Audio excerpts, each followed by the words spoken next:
Hello friends, welcome back to my channel. कैसे हैं आप सब? एग्ज़ाम में काफ़ी कम टाइम रह गया है। उम्मीद करती हूँ कि सबकी प्रिपरेशन बिल्कुल फाइनल स्टेज में होगी। तो बेकरी से रिलेटेड सारे टॉपिक्स कवर कर लिए थे हमने। आज उससे रिलेटेड मैं कुछ एमसीक्यूज डिस्कस करूँगी आप लोगों से।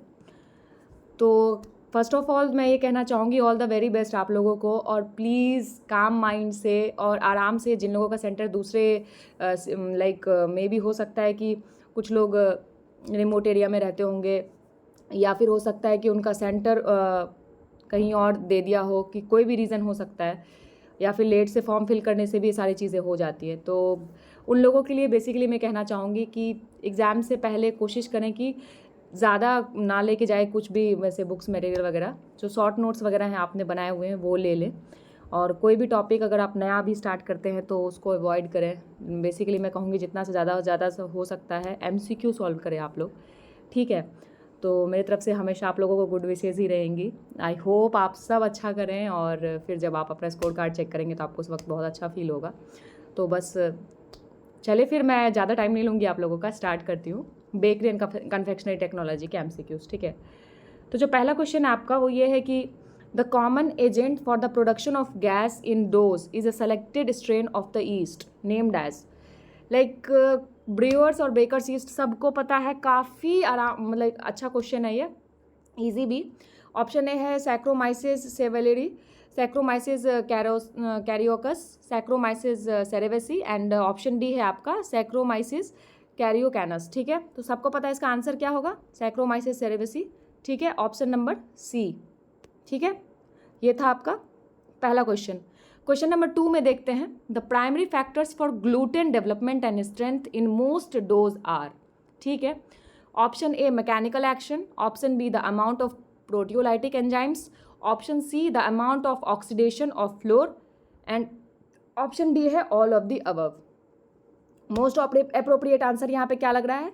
Option D, all of the above, ठीक है? क्वेश्चन नंबर 3 पे आते हैं, the factors which make cake batter elastic are, ठीक है? ऑप्शन ए है आपका fat and sugar, option B gluten development in flour, option C the proteins of milk and egg, and option D gluten development in flour and the proteins on milk and egg, ठीक है? Most appropriate इसमें क्या लग रहा है? Obvious है, elasticity के लिए कौन रिस्पॉन्सिबल होता है? ग्लूटेलिन एंड ये पता है हमें, ठीक है? अब हम जनरली तो ग्लूटेन बोल देते हैं, लेकिन उसके बीच भी जब हम डिफ्रेंशिएट करते हैं तो ग्लूटेलिन और ग्लाइडिन आता है। तो ग्लाइडिन का अलग फंक्शन है, ग्लूटेनिन का अलग फंक्शन है, लेकिन रिस्पॉन्सिबल क्या है? रिस्पॉन्सिबल ग्लूटेनिन है, किसके लिए? इलास्टिसिटी के लिए। तो यहाँ पे ये ऑप्शन जो डी है आपका, ये मुझे मोस्ट अप्रोप्रिएट लग रहा है, क्योंकि प्रोटीन्स का भी काफ़ी रोल होता है।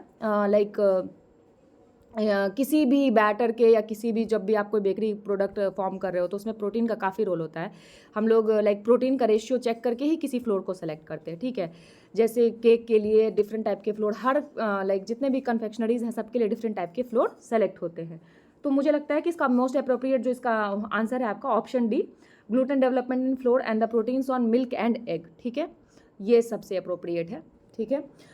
अब आ रहा है question number 4, which of the following ingredients gives tenderness to cake, ठीक है? ऑप्शन है आपका wheat flour, option B fat, option C sugar, and option D sugar and fat, ठीक है? तो यहाँ भी क्वेश्चन है, शुगर तो टेंडराइजेशन प्रोवाइड करता ही है। कई सारे केक्स ऐसे भी है, मैंने केक्स के टाइप बताए होंगे, जिन्होंने वीडियो देखी होगी समझ में आ जाएगा उनको, कि sugar as a tenderizer use करते हैं। कभी कभी तो किसी केक में हम लोग फैट यूज़ ही नहीं करते, सिर्फ शुगर यूज़ करते हैं टेंडराइजर के लिए, और उसमें शुगर का अमाउंट 40-40 के रेशियो में भी रख देते हैं, ठीक है? तो इसका अप्रोप्रिएट आंसर इसका क्या होगा? फैट भी एज अ टेंडराइजर यूज़ होता ही है, तो मोस्ट अप्रोप्रिएट आंसर क्या होगा? Sugar and fat. Question number 5, the staling process in bread is associated with, option A gelatinization of starch, option B retrogradation of starch, option C denaturation of protein, and option D degradation of protein, ठीक है? सबसे most appropriate answer क्या है? रेट्रोग्रेडेशन of starch, जो कि सही answer है आपका, ठीक है? अब आते हैं क्वेश्चन नंबर 6 पे, soft wheat yields weaker flour which is better for, option A bread making, option B cake making, option C bread and cake making, and option D pasta making, ठीक है? तो सॉफ्ट व्हीट फ्लोर हम लोग किसके लिए use करते हैं? Cake के लिए, ठीक है। तो इसका आंसर क्या हो जाएगा? Cake making. ब्रेड के लिए जनरली हम लोग हार्ड व्हीट यूज़ करते हैं, सब बताया हुआ है मैंने। Question number 7, wheat flour suitable for bread making is obtained from, ठीक है। Option A soft wheat, option B hard wheat, option C durum wheat and option D none of the above, ठीक है। क्वेश्चन नंबर 7 देख रहे हैं हम लोग, wheat flour suitable for bread making is obtained from, ठीक है। तो करेक्ट आंसर क्या होगा? ऑप्शन बी हार्ड व्हीट, ठीक है। अब आते हैं नेक्स्ट क्वेश्चन, क्वेश्चन नंबर 8। इस टाइप के क्वेश्चंस में थोड़ा टाइम देके लाइक सॉल्व करना है, क्योंकि जो बड़े क्वेश्चंस होते हैं एक एक सेंटेंस ध्यान से पढ़ना होता है, ठीक है। एक भी अगर पॉइंट मिस हो जाता है तो नॉट, वहाँ हम ध्यान से देख ही नहीं पाते कि नॉट पूछ रहा है या फिर पूछ रहा है कि कौन सा करेक्ट ऑप्शन है, ठीक है। तो ध्यान देना है थोड़ा सा एग्ज़ाम में, इसीलिए मैं बार बार बोल रही हूँ कि जितना से ज़्यादा हो सके कॉन्सेप्ट बेस्ड पढ़ाई सही रहती है, कि आपको मतलब याद रहता है। और चीज़ें फ्लो चार्ट बना के मैंने बहुत सारी मतलब बताई हुई हैं, तो वहाँ आप एक बार माइंड में आपको क्लिक कर जाता है अगर, तो ऑटोमेटिकली सारे स्टेप्स दिमाग में आ जाते हैं, ठीक है। तो चलिए question number 8, in the context of baked goods choose correct sentences from below, ठीक है। लाइक इसमें करेक्ट सेंटेंस बोल रहा है सेलेक्ट करने के लिए। तो पहला क्या आपको कह रहा है? यीस्ट एंड बेकिंग पाउडर, ये आपका यीस्ट है, yeast and baking powders are the only living agents, ठीक है। Baking powders are the only living agents, option B. Option C, yeast and baking powders along with steam and air acts as leavening agents, and option D क्या है आपका? yeast is the only leavening agent। इस तरह के questions में आराम से select करना है, ठीक है। थोड़ा टाइम लेना है, ठीक है। इस तरह के क्वेश्चंस को हम लोग लाइक एंड में भी सॉल्व कर सकते हैं, क्योंकि यहाँ तो ये इजी लग रहा है ना, लेकिन एग्ज़ाम में एक साथ आपके कई क्वेश्चंस रहेंगे, ठीक है। तो वहाँ पे थोड़ा टाइम लेके सॉल्व करना है। तो इसका करेक्ट आंसर क्या हो जाएगा? आप लोग पॉज करके करेक्ट आंसर सेलेक्ट कर सकते हैं, ठीक है। मैं थोड़ा फास्ट बता रही हूँ, टाइम कम है आप लोगों के पास। तो इसका करेक्ट आंसर होगा yeast and baking powders along with steam and air acts as living agents, option C. क्योंकि आपको पता है एयर का रोल बताया हुआ है मैंने, air as a living agent कैसे काम करता है, ठीक है। अब आते हैं question number 9, in case of baking powders it can be option A only fast acting, option B fast or slow acting, option C fast and slow acting and option D both B and C, ठीक है। यहाँ थोड़ा gap नहीं, both B and C होगा, ठीक है। तो space है B and C, ठीक है। तो इसका करेक्ट आंसर क्या हो जाएगा? Option D, both B and C।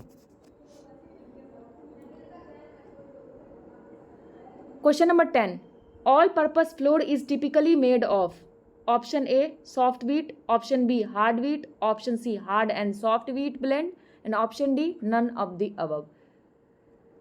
बताया हुआ मैंने, इसका करेक्ट आंसर क्या हो जाएगा? Option C hard and soft wheat blend, ठीक है।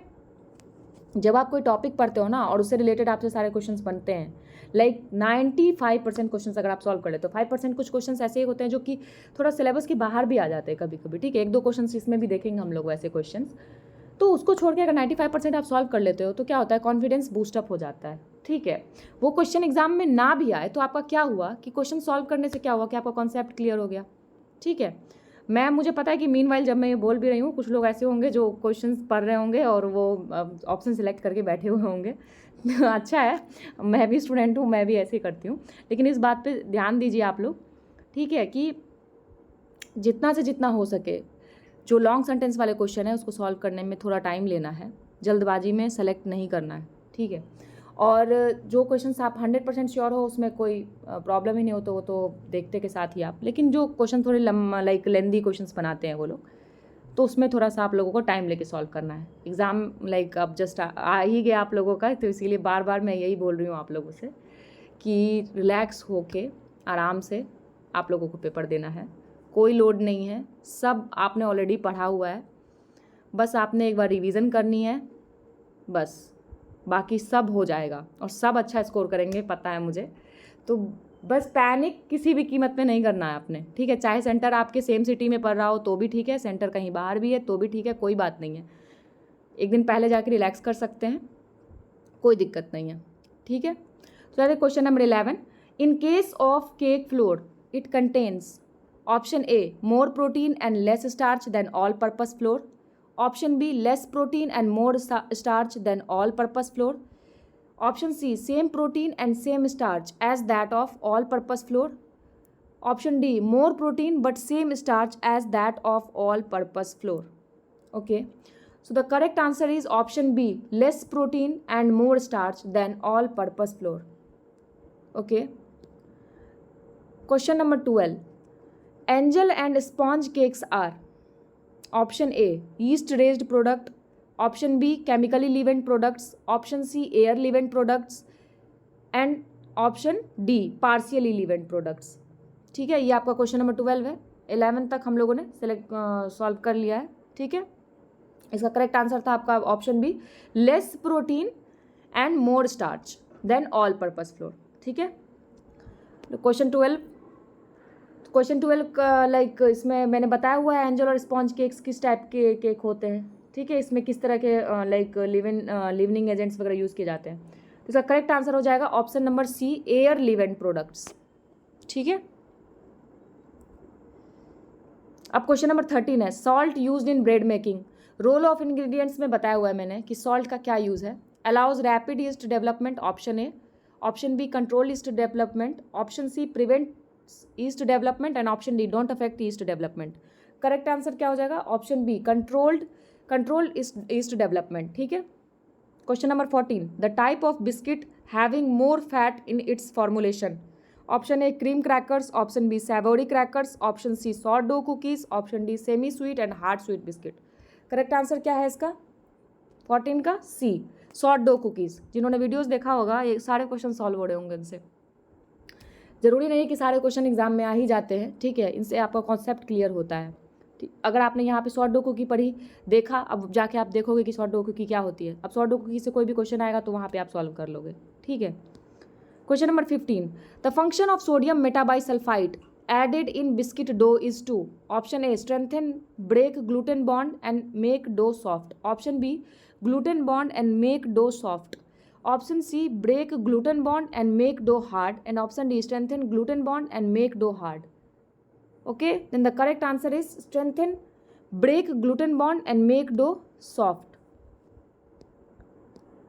Question number 16, the feature of the dough which spreads after baking is typical example of, option A soda crackers, option B savory crackers, option C sort dough biscuits and option D semi sweet dough biscuits, ठीक है। Correct answer क्या हो जाएगा इसका, option C short dough biscuits.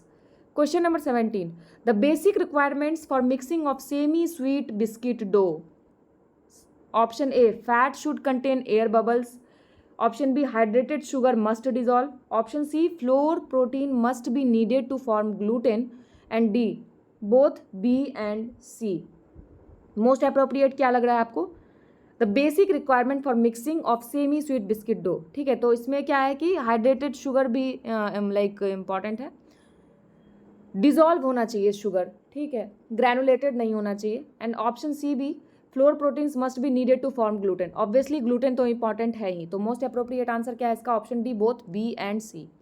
Question number 18, the semi sweet doughs are relaxed prior to cutting because, option A they exhibit certain amount of elasticity, option B it is traditional practice and option C it helps in sheeting and option D both B and C.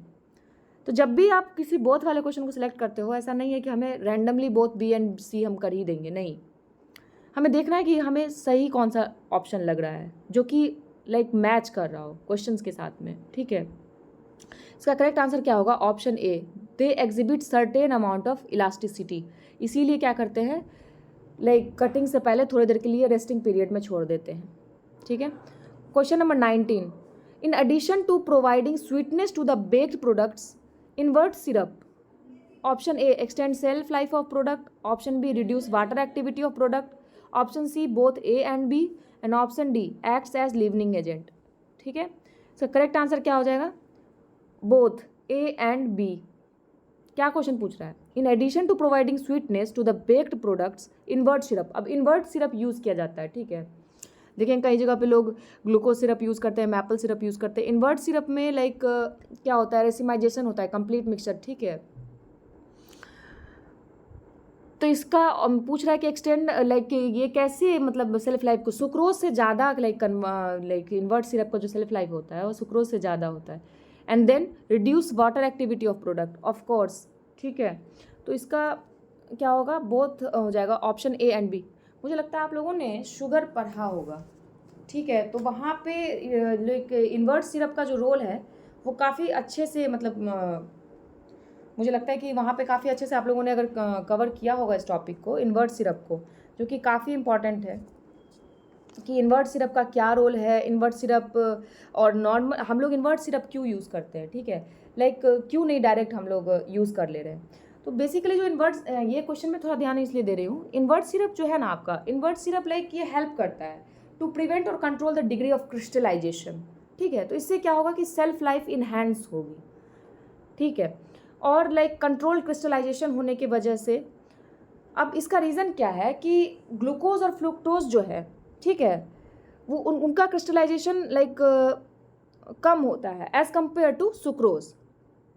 Like I hope you are getting my point, like this because glucose and fructose crystallizes more slowly than sucrose, ठीक है। इसीलिए invert sugar में जो like use करने से क्या होता है कि कंट्रोल क्रिस्टलाइजेशन होता है। इस वजह से क्या होता है कि सेल्फ लाइफ इन्हेंस होती है और वाटर एक्टिविटी जो है वो रिड्यूस हो जाती है, ठीक है। ऑब्वियसली क्रिस्टलाइजेशन लाइक कंट्रोल्ड है तो ऐसा होगा ही। और वैसे भी इन्वर्ट शुगर जो है वो आपका हाइग्रोस्कोपिक होता है, ठीक है। सो लाइक इसीलिए इसको मतलब हम लोग वेरियस इसका यूज़ है, जैसे च्युइंगम वगैरह में या च्युई कैंडीज़ वगैरह में यूज़ करते हैं, ठीक है। हाइग्रोस्कोपिक नेचर होता है और क्या होता है कि ड्राइंग आउट जो है ना, प्रोडक्ट की ड्राइंग आउट, लाइक ये प्रिवेंट करता है, it prevent them from drawing out. Sugar like complete किया होगा या नहीं आप लोगों ने, ये तो मुझे आइडिया नहीं है। मैं लाइक शुगर से रिलेटेड अगर कुछ इंपॉर्टेंट टॉपिक्स है तो आपको वहाँ पे मैं बता देती हूँ। क्रिस्टलाइजेशन पढ़ लीजिए, किसका क्रिस्टलाइजेशन ज़्यादा होता है, जैसे कि पूछ लिया कि फ्रुक्टोज, सुक्रोज और लैक्टोज में किसका क्रिस्टलाइजेशन ज़्यादा होगा। तो सबसे पहले किसका सबसे ज़्यादा होगा, लैक्टोज का होगा, देन सुक्रोज का होगा, सबसे कम फ्रुक्टोज का होगा, ठीक है। जैसा कि मैंने अभी बताया कि इन्वर्ट सिरप में हम लोग इन्वर्ट सिरप यूज़ ही क्यों करते हैं हम लोग, क्रिस्टलाइजेशन प्रॉपर्टी की वजह से। सॉलिबिलिटी पूछ लेगा कि सबसे ज़्यादा सॉलिबिलिटी किसकी होती है, ठीक है। सबसे ज़्यादा सॉलिबिलिटी होती है आपकी फ्रुक्टोज की, उसके बाद सुक्रोज की एंड देन लैक्टोज की। सबसे लाइक लिस्ट सॉल्युबल कौन होता है, लैक्टोज, ठीक है। उससे ज़्यादा कौन होगा, सुक्रोज। और सबसे ज़्यादा सॉलिबिलिटी किसकी है, फ्रुक्टोज की, ठीक है। ये तो मैं बता रही हूँ। एक स्वीटनेस इंडेक्स भी होता है, ठीक है। स्वीटनेस इंडेक्स अगर मैं बता रही हूँ तो प्लीज़ हो सकता है नोट डाउन करें। सबसे ज़्यादा स्वीटनेस इंडेक्स होता है फ्रुक्टोज का 1.7, फ्रुक्टोज की सबसे ज़्यादा होती है स्वीटनेस इंडेक्स, ठीक है। फिर सुक्रोज आता है आपका, उसके बाद सुक्रोज आता है, उसका 1 होता है। सबसे हाईएस्ट किसका है, फ्रुक्टोज का 1.7, देन सुक्रोज 1, ठीक है। उसके बाद आएगा ग्लूकोज 0.7, ठीक है। गैलेक्टोज 0.32, माल्टोज 0.3 से 0.6 तक, हाँ जनरली इस रेंज में फॉल करता है। और सबसे कम जो स्वीटनेस इंडेक्स में आता है वो है आपका लैक्टोज, ठीक है। लैक्टोज का 0.16 के अराउंड होता है। ज़रूरी नहीं कि ये पॉइंट्स पूछ ले आपके, ये स्वीटनेस इंडेक्स का ये लाइक न्यूमेरिकल वैल्यू बताना मेरे क्यों ज़रूरी समझा, क्योंकि इससे आपको पता चल जाएगा ना कि किसका स्वीटनेस इंडेक्स कितना है, कौन सबसे ज़्यादा किसका हाई है। तो इसीलिए लाइक न्यूमेरिकल वैल्यू इंपॉर्टेंट है। तो फ्रुक्टोज का कितना है आपका 1.7, जो सबसे ज़्यादा स्वीटनेस होती है उसकी, एंड देन सुक्रोज जिसका 1, ठीक है। ये दोनों तो याद रखना जरूरी है। और ग्लूकोज 0.7, ठीक है, जनरली इसका पूछता है। और लैक्टोज जो है आपका, उसका स्वीटनेस इंडेक्स सबसे लीस्ट है, ये याद रखना है।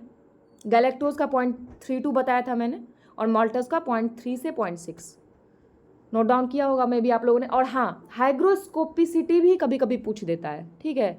तो लाइक हाइग्रोस्कोपिसिटी में सबसे ज़्यादा मोर हाइग्रोस्कोपिक कौन होगा, तो वो फ्रुक्टोज होगा सबसे ज़्यादा हाइग्रोस्कोपिक। हाईली हाइग्रोस्कोपिक कौन होता है, फ्रुक्टोज। देन उसके बाद फिर सुक्रोज, ठीक है। और देन उसके बाद डेक्सट्रोज आपका, ठीक है। हाइग्रोस्कोपिसिटी सबसे ज़्यादा किसकी होगी, फ्रुक्टोज की, देन सुक्रोज की, देन डेक्सट्रोज की, देन लैक्टोज की। और सबसे कम हाइग्रोस्कोपिक कौन होगा आपका, माल्टोज, ठीक है, माल्टोज। ये मैंने बताया आप लोगों को इसलिए क्योंकि ये क्वेश्चन अगर मान लेते हैं पूछ लेता है crystallization, solubility, sweetness index, hygroscopicity या इससे रिलेटेड ही कुछ क्वेश्चन बना के दे देता है तो वहाँ सॉल्व हो जाना चाहिए। ठीक है, ये था आपका क्वेश्चन नंबर 19। काफ़ी अच्छे कुछ ज़्यादा ही टाइम लिया इसमें मैंने। Question number 20, the higher concentration of sugars in baked goods. Option A decrease starch gelation, option B increase starch gelatinization temperature, option C do not affect starch gelatinization temperature and option D sometimes affect the starch gelatinization temperature. ठीक है, तो इस तरह के questions क्या बोला है मैंने, थोड़ा आराम से। The higher concentration of sugars in baked good, ठीक है, शुगर ज़्यादा यूज़ को कर रहे हैं। Decrease, option A decrease starch gelation, option B increase starch gelatinization temperature, option C do not affect starch gelatinization temperature and option D sometimes affect the starch gelatinization temperature. ठीक है, तो correct answer क्या होगा, increase starch gelatinization temperature, option B.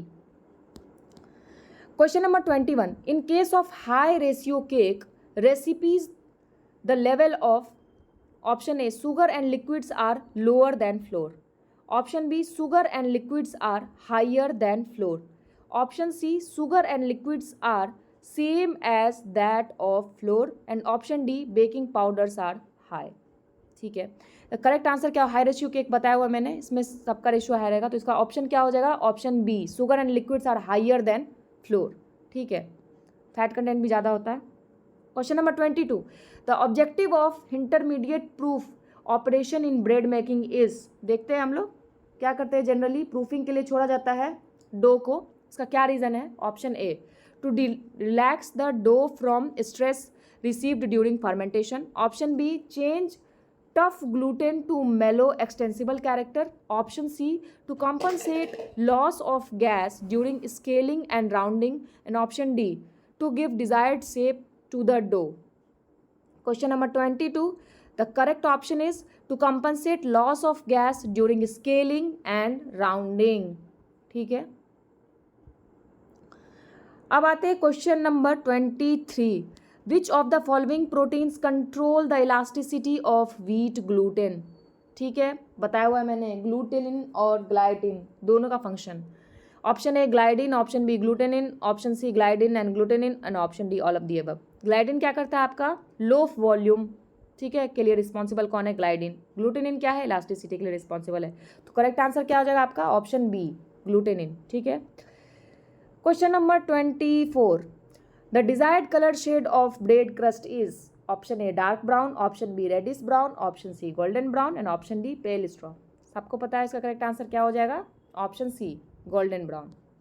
Question number 25, crust colour of bread is, option A only due to interaction of protein and reducing sugar, option B only result of कैरामलाइजेशन of sugars and option C result of caramelization of sugars and due to interaction of protein and reducing sugar and option D result of only protein degradation।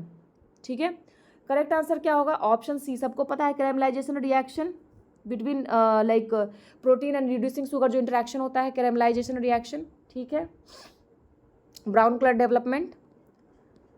अब आते हैं question number 26, small volume of bread as fault may be due to, option A under proofing, option B over fermentation, option C loose moulding, option D excess proofing. Correct answer क्या होगा इसका, under proofing. Small volume क्योंकि low volume को enhance करने के लिए हम लोग क्या करते हैं, प्रूफिंग करते हैं। Question number 27, excess volume of bread as fault may be due to, under proofing, option A little fermentation time, option B, option C over fermentation and option D very high baking temperature. Correct answer क्या होगा, option C over fermentation. Question number 28, in case of cookie dough over mixing और creaming of shortening and sugar results in, option A over spread cookies, option be smaller cookies, option C smaller and compact cookies and option D spotted cookies. Question number 28 देख रहे हैं आप लोग, इसका correct answer हो जाएगा smaller and compact cookies. ठीक है, क्वेश्चन नंबर 29, देखिए मैं थोड़ा फास्ट जा रही हूँ मुझे पता है, लेकिन आई hope you guys like understand, आप लोग के पास भी टाइम कम है, ठीक है, इसीलिए। Leavening agent yeast used in baked good is, option A chemical agent, option B biological agent, option C physical agent and option D both B and C. इसका correct answer सबको पता है, ऑप्शन बी बायोलॉजिकल एजेंट। ठीक है, question number 30, out of functions mentioned below which is not the function of egg used in cakes. Option A leavening action, option B binding action, option C impart shortness और tenderness and option D impart flavour and colour. ठीक है, correct answer क्या हो जाएगा, impart shortness और tenderness. ठीक है, question number 30, correct answer C. Egg use करते हैं क्यों हम लोग केक में, तो इम्पार्ट शॉर्टनेस और टेंडरनेस। ठीक है, ये क्या है, फंक्शन नहीं है, इसके अलावा एग का सारा फंक्शन है। एज ए लिवनिंग एजेंट भी एक्ट करता है, क्यों, लेसिथिन कंटेन करता है, इमल्सिफिकेशन में हेल्प करता है और इसके साथ साथ एक फोम क्रिएट करता है और एयर इंट्रैपमेंट होती है। ठीक है, वाइल विस्किंग, बाइंडिंग एक्शन तो है ही, ठीक है, क्योंकि लेसिथिन कंटेन करता है, एज ए इमल्सिफायर एक्ट करता है lecithin, natural emulsifier. Leavening action बताया मैंने एयर इंट्रैपमेंट की वजह से। ठीक है, और ऑप्शन डी फ्लेवर और कलर तो प्रोवाइड करता ही एग, लेकिन क्या इस लाइक नहीं है, इम्पार्ट शॉर्टनेस और टेंडरनेस। इसके लिए हम लोग क्या यूज़ करते हैं, फैट और शॉर्टनिंग्स और शुगर। ठीक है, करेक्ट आंसर क्या होगा इसका, सी। देखिए कहीं कहीं पे क्या होता है कि हो सकता है कि मैंने भी यहाँ जानबूझ के आप लोगों को नॉट हाईलाइट नहीं किया था, तो खुद आप लोगों को देखना होगा, क्वेश्चन में कभी कभी हाईलाइट करता है, कभी कभी नहीं भी करता है। Question number 31, which of the following is a shortened cake with fat as an essential ingredient. Option A angel cake, option B straight sponge cakes, option C pound cake, option D salt sponge cake. Which of the following is a shortened cake with fat as an essential ingredient. तो इसका correct answer क्या होगा, option number C pound cake. ठीक है, इसमें होना ही होना चाहिए। Question number 32, the cake which does not contain any added fat और shortening is. Option A pound cake, option B sponge cake, option C angel cake, option D both B and C. Correct answer क्या होगा, option D both B and C. ठीक है, question number 32, मैं बता रही थी कि कुछ क्वेश्चन ऐसे होते हैं जो लेके out of the box, like कहीं से भी आउट ऑफ द ब्लू पूछ देते हैं। ठीक है, ये वैसे ही क्वेश्चन है। कॉर्डलेवुड bread process is dash method of bread making. ऐसा नहीं है किसी को पता नहीं होगा, मे बी हो सकता है बहुत से लोग फैमिलियर ना हो इस तरह के क्वेश्चन से। ऑप्शन ए आपका straight dough bulk fermentation, option B sponge and dough, option C है mechanical dough development and option D है रैपिड प्रोसेसिंग। ठीक है, इसका करेक्ट आंसर है आपका option C mechanical dough development. ठीक है, question number 34, in which of the following tests flour property is measured by inflating dough sheet by air. ठीक है, option A extensograph, option B farinograph, option C alveograph, option D polygraph. Correct answer क्या है इसका, alveograph. Question number 35, which of the following tests commonly used in the determination of flour water absorption. Option A extensograph, option B farinograph, option C alveograph and option D polygraph. 35 का देखिए correct answer select करें आप लोग। Correct answer है option B farinograph. ठीक है, एक एक इंस्ट्रूमेंट बताया हुआ है मैंने आप लोगों को, पूरा का पूरा एक वीडियो ही है इंस्ट्रूमेंट्स पे। Question number 36, the following number of a flour is related to the level of cereal. Option A alpha amylase, option B beta amylase, option C lipase and option D protease. Correct answer क्या होगा, alpha amylase. ठीक है, starch degradation, alpha amylase, इसका भी role काफ़ी detail में बताया मैंने। Question number 37, food products under batter system include. किस तरह के फूड प्रोडक्ट्स के लिए बैटर इंक्लूड करते हैं हम लोग, बैटर फॉर्म करते हैं, बैटर का फॉर्मेशन होता है, तो इसका काफ़ी ईजी आंसर है। Option A cookies, option B cakes, option C biscuits and option D all of the above. Correct answer सबको पता है, ऑप्शन नंबर बी केक्स। ठीक है, last question, question number 38, the white portion which is seen after slicing of bread is called. Option A crumb, option B crust, option C cells and option D comb. इस तरह के question कभी कभी आ जाएंगे आप लोगों को, काफ़ी इजी क्वेश्चन। ठीक है, लेकिन थोड़ा ध्यान दे के बनाना है, इजी में बिजी नहीं होना। तो इसका करेक्ट आंसर क्या होगा, ऑप्शन ए क्रम्ब। ठीक है, तो आज के लिए इतना ही, और मैं चाहती हूँ कि आप लोग बस लास्ट में अपना फाइनल टच दें, कोई भी नया टॉपिक आप लोग स्टार्ट प्लीज़ मत करें, जितना से जितना हो सकता है प्लीज़ MCQ सॉल्व करें, ठीक है। All the best.